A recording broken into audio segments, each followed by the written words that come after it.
Welcome back to DIY Willy. Today I hope to get this engine finished. Would like to have it running at the end of this video and possibly even mount it back on the mini bike. So we've got the billet flywheel here. It's got to go on. We got to lap it to the crank. Now when I put the electric start on last time, I did not lap the flywheel to the crank, but this one I'm gonna go ahead and lap it. I've got the starter to get back on. We've got a bag full of some hardware and of course some of the cooling stuff that goes here along the side and my lapping compound. So yeah, everything is ready to go. Let's get going.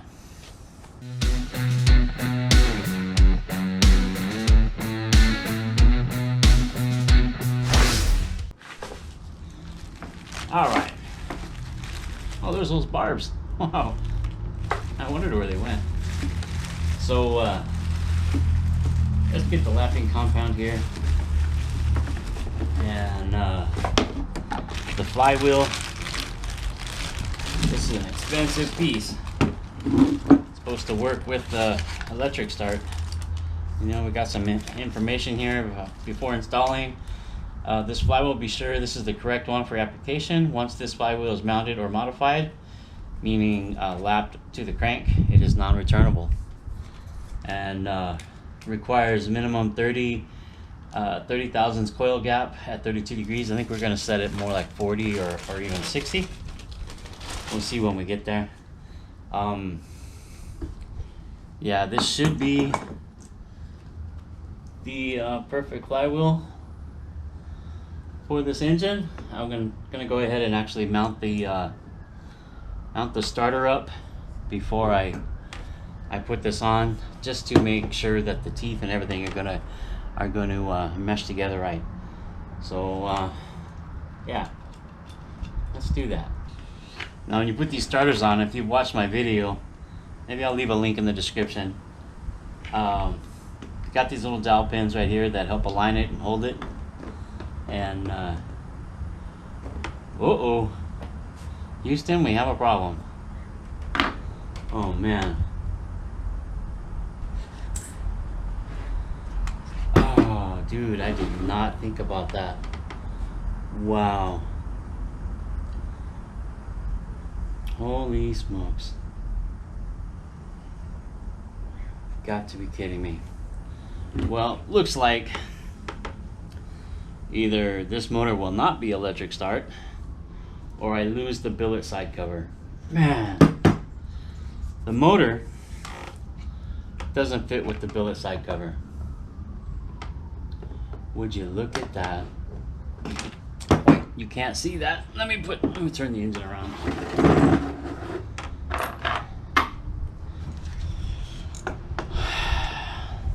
Look at that. This tab right here gets in the way of mounting the motor. Oh man. Oh, I didn't even think about that. Shucks. Wow. Let me think about what I want to do. I spent so much money on this flywheel. Man, I don't want to lose it. I may go back to the regular valve cover. I'll get back with you. Okay. So my recovery from that little problem of the starter not fitting with the billet side cover is to use the stock side cover. So what I've done, like others have done, is just drill the hole in the stock side cover and install the barb. I think I have enough threads that I can put a little bit of Loctite on there and seal it. I don't want to put the big old bunch of JB weld or anything around there. If I have to later, I will, but for right now, I think I've got enough threads in there that I can put a little bit of Loctite and it'll seal it up. So to keep from getting the shavings all inside, I put a towel in there and punched holes for the bolts and for the shaft, and I just put it on so that the other side of the engine, where the crank and stuff is not affected by the shavings. Hopefully that worked, and it'll be an easy cleanup to get all the little shavings like this that are all over the table from inside the block. I used a 1/8/27 MPT tap, drill and tap. It came as a set. I think I picked them up on the Amazon, I guess. And again, that was 1/8/27. It fit the barb that goes up here in the head perfectly. So I have to get another one of these barbs to go back up here. And like I said, I'll use Loctite to seal them up. So that's my recovery for the side cover incident with the starter. Now my starter will fit back on there perfectly and I won't have a problem. We'll figure out what we're gonna do with that other billet side cover. If I have to buy another engine and build another one, oh, okay, I will. Maybe I'll build a high compression engine on that one where it doesn't need to be a starter. Anyway, so that's what I've done to recover. I've drilled and tapped it, and now I'm gonna take it off and get it all cleaned up and put it back on permanently. Now I do have the stud kit I can use now on this side cover, so just makes it that much stronger, right? So let me get all this cleaned up, and we'll get back on track to lapping the flywheel and installing the flywheel. Okay. It's been a couple hours since I've done anything with this video. I've been doing a lot of work with the engine. You know, I've got the starter mounted. We had a problem with the billet side cover not fitting with the starter motor, and I really wanted to use the starter motor. The billet side cover, you know, oh well, I'll find another use for it or something. And I drilled the stock side cover for the vent barb, and I stuck the plug in there for right now, and to keep any dirt from getting inside until I get another barb. Yeah, I'm kind of back where I started, where I wanted to lap the flywheel, and yeah, I'm back where I started earlier. So the starter's mounted. I'm ready to go ahead and lap it. And oh, I did, since I had pulled the side cover off, the cam came out and the valves were all messed up, right? So I went ahead and I redid the valves and found top dead center and went a little bit past so that I could do the valves. And I found out that the studs do work with the spacer. You know, I needed the spacer in here for this barb fitting. I didn't want to drill into the original cap or valve cover, and I wasn't sure that the studs were going to be long enough to accommodate for the spacer, but they are. They're in there. They do accommodate the spacer, and I like the studs much better because it uses a regular nut instead of an Allen bolt. I like this. It may not look quite as pretty, but I think it's going to work very well and hold up better. So, with that said, it's time to do the flywheel. Now the flywheel fits on there nicely, and looks like it'll engage into the starter, no problem. So what I've got to do is go ahead and put some lapping compound on here and do this motion while it laps into, the flywheel laps to the crankshaft. So let me make sure this is all good and clean. Like so. It was getting some shavings in there actually from the flywheel. So we'll put some valve grinding compound. It'll be good enough to lap this flywheel in. We'll put it on sparingly. I don't mind using a lot of it. The whole idea is to get the job done, right? So we'll put a lot on, and we'll put some in the flywheel. So everything will be good and coated. We'll probably do this a couple times. Clean my finger off. So we've got the lapping compound on the crank. We've got the lapping compound in the flywheel inside. Well, let's do it. Now when you do this, you're just going to put a little bit of pressure. Hold the crank so it doesn't turn. And just do this. Back and forth. A little bit of pressure. Back and forth. And what it's going to do is it's going to mate the mating surface to be the same on the flywheel and the crankshaft. It would really help if I put the spark plug in there so that the crank didn't turn as easy.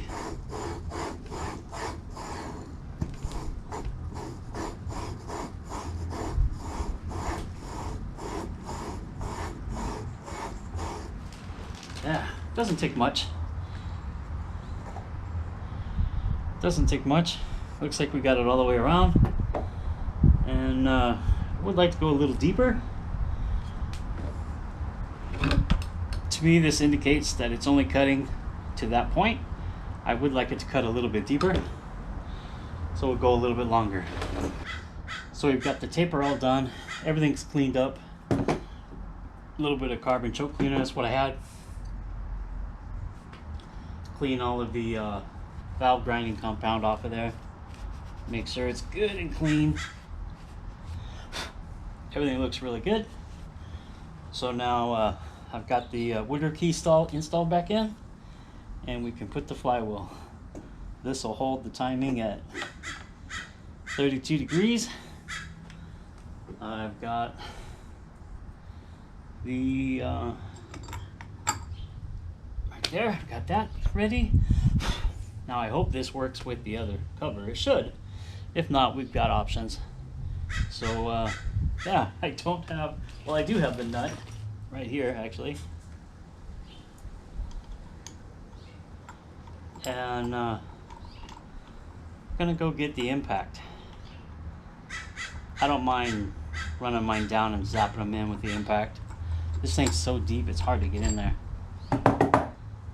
I'll get it right now.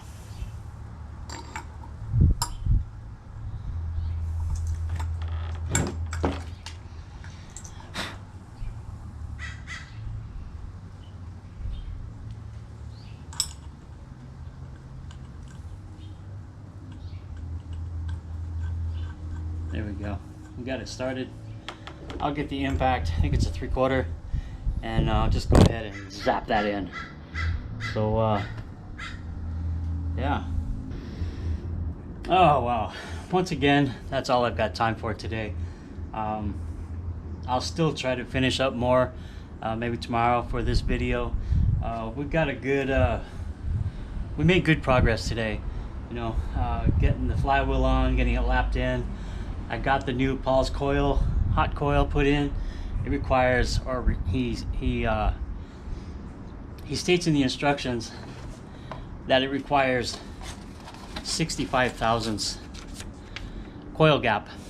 So I got my calipers out and I found the best thing I could find, as close to 65 thousandths as I could find, which turned out to be 2 plastic like business cards, and I put those in there. To me the gap looks like a lot, but I know the flywheel magnets are strong, and if his coil is strong, maybe that's what it requires. I've got the ground wire put on. Okay, I don't know if the ground wire is going to work in this spot. I may have to change it up a little bit.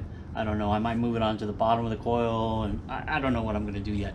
Once I have the cooling tins on and the carburetor on, I took the studs out. I think I'm going to go with the VM22 carburetor. I put the gas tank on here to see how the hose routing was going to be, because the VM is on this side. So I'll have to have a longer hose, and want to make sure that the stock gas tank will work, which I believe it will. And I really like this gas tank where it says Predator Max Performance. I like that. So I'll have the VM carburetor with the air cleaner. I've got a couple different manifold options I'm trying. I'll try those out in the morning, and I'll probably go to an aftermarket exhaust that'll run out to the center of the bike underneath the seat. Wow, these birds. And I'll have to get rid of this line and put another type of vent for the tank. But yeah, it looks really good.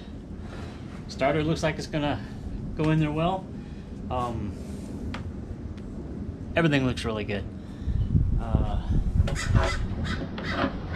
Yeah.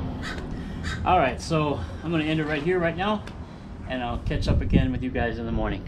All right, take a look at that. For the most part, The majority of it is assembled. Key starts back on. Of course, it's not wired up. It doesn't get wired up till it goes back on the mini bike. Starter's on. The old original side cover's on. I've got the plug right now in the new vent hole. Until I get that barb fitting, it should arrive today. Oops. I've got the new coil in there. I got the ground wire hooked up. This took a little bit of bending and forcing it to fit where I wanted it to fit.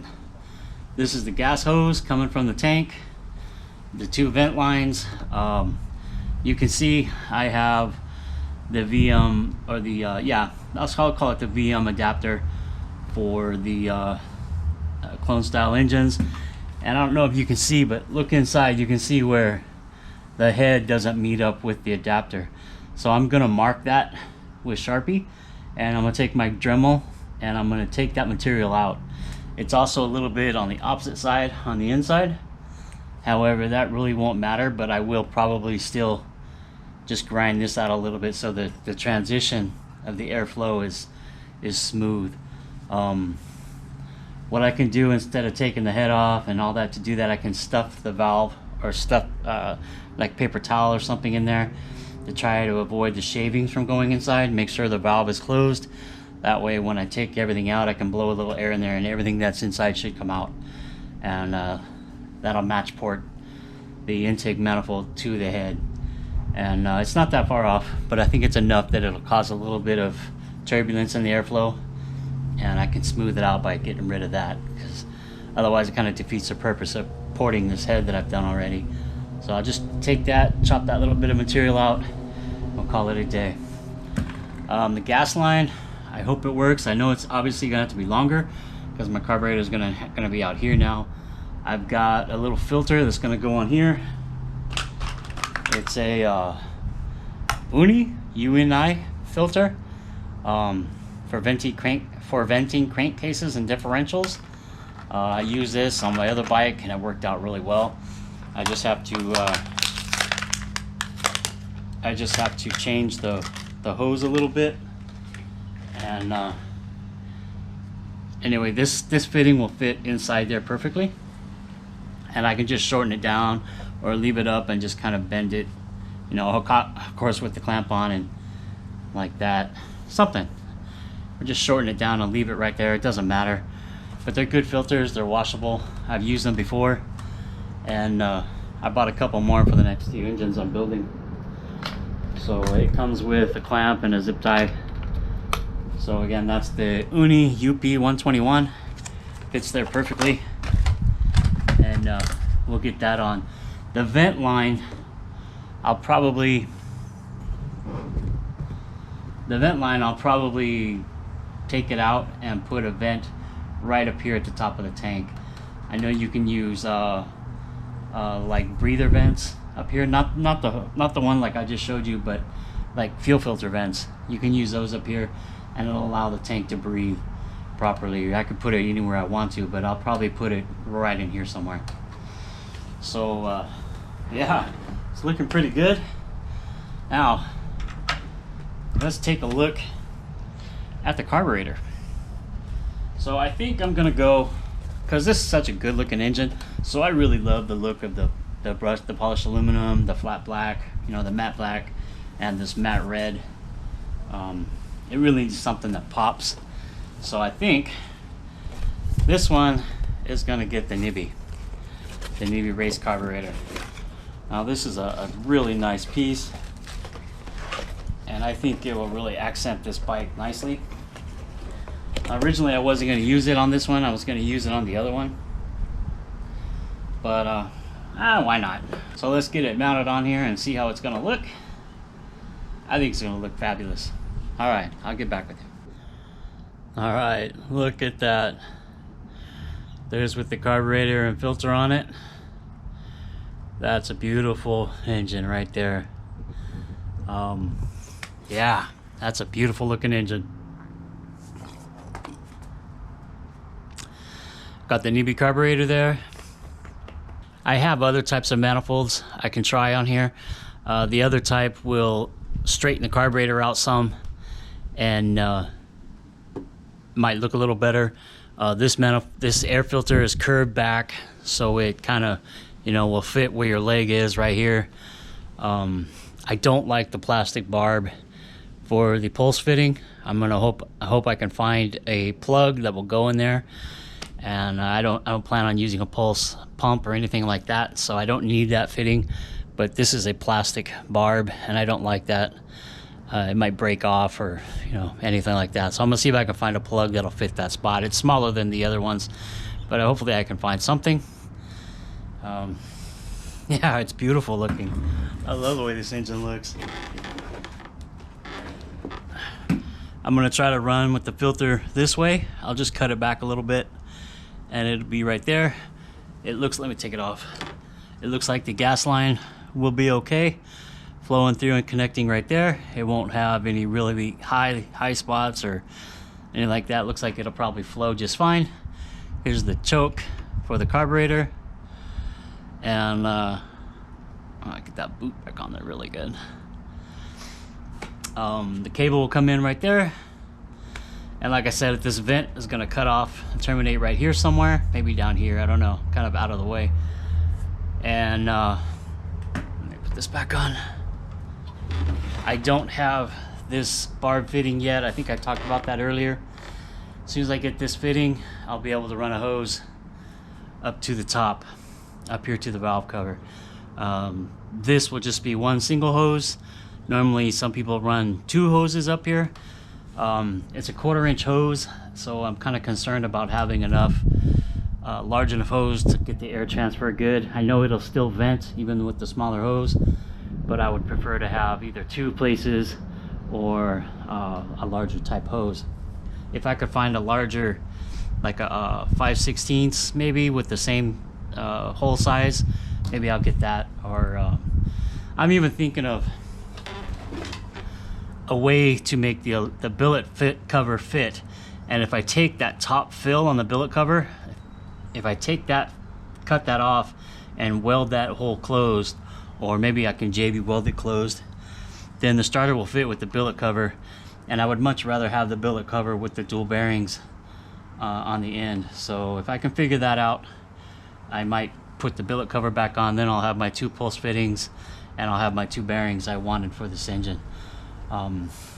Yeah, it has turned out fantastic. I mean, just look at that. It looks great, and makes me proud when you take one apart as far as we did, do all the hard work of labor of clearancing everything to turn, and then it turns out like this. I mean, it's a beautiful piece.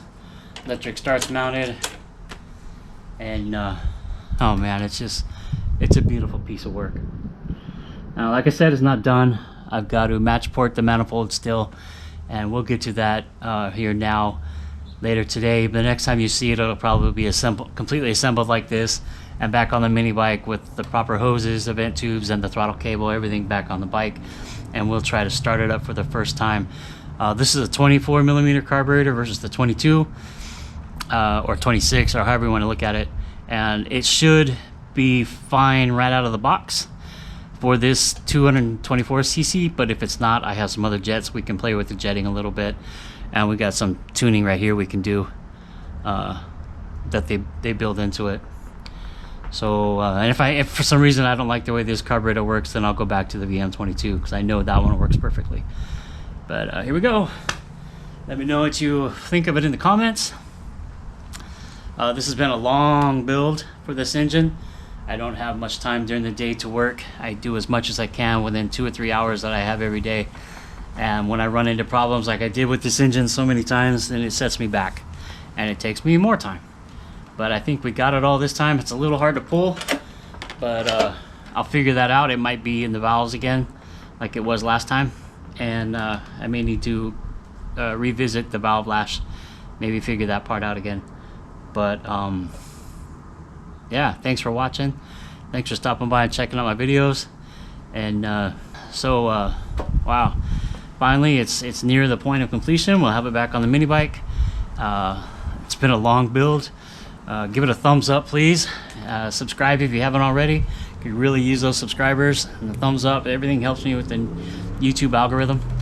And yeah, definitely leave a comment in the comments if you like the build, if you have any suggestions, or if you have any useful tips for this newbie carburetor. Maybe you've had experience tuning it. I'm hoping it works right out of the box. Yeah, thanks for coming. Thanks for watching my videos, and I'll see you next time. Bye. There you go. Check it out. I got the match porting all done inside. I didn't leave it smooth, but it's got a smooth transition between the intake manifold and the head. But I did leave a rough texture in there, as everybody always says you need to for atomization. It looks good. I like it. Well, the engine build for the most part is done. However, getting it to fit in this frame has become a challenge. Yeah, I want to keep, let me start over. My challenge is I want to keep the gas tank. I don't want to put the gas tank on top like I had before and on Mighty, the other mini bike. And I want to keep my starter, my electric start, and I want to keep my newbie carburetor. So it's all not playing together very well inside this frame. So I've got a couple things going on down here. Some spacers, a plate, trying to lift it up enough to gain clearance to get it what I need. My problem is obviously right there, right here, and of course there, and down there. So yeah, I think one of my solutions is going to be to relocate these bars further up. I'll just cut them loose and make them smaller and move them up this way. So that'll give me more room in this area. And then I need to figure out how to mount it in place of where this bar is, where the foot pegs. And I thought about taking this bar out.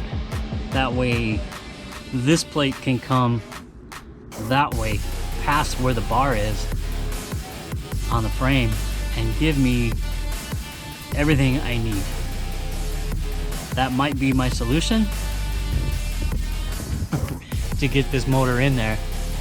I know if I went back to the stock carburetor, everything would be fine, and I could use everything just as it was with the stock exhaust and everything. But what's the fun in that? I mean, that newbie carburetor is supposed to be one hell of a carburetor, so I really want to try it, but it's going to take some modifications to get there. So I'm probably going to put this one on the back burner for a little while and think about what I want to do to get it all to fit in the frame. Maybe just to try the engine performance that we've done to it on the inside. Go ahead and put the stock carburetor back on it and let it rip as it is, right? Because we know it fits in there without it. I just really wanted that newbie. You know, I might put the stock carburetor back on it and the stock exhaust, put it back down where it was, and that'll at least get the motor running, get the bike back out on the road. I can finish up the brakes that I have to do, and then we can worry about modifications later to do all this that we're talking about. Maybe that's the plan. Leave a comment if you want to see me do some major surgery on this frame to clearance everything to get the engine where I want it, or just go back to the stock carburetor and stock exhaust and put it down where it was so it fits and we can ride it again. Alright, thanks for watching.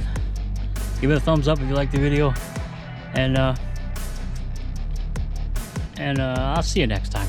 Alright.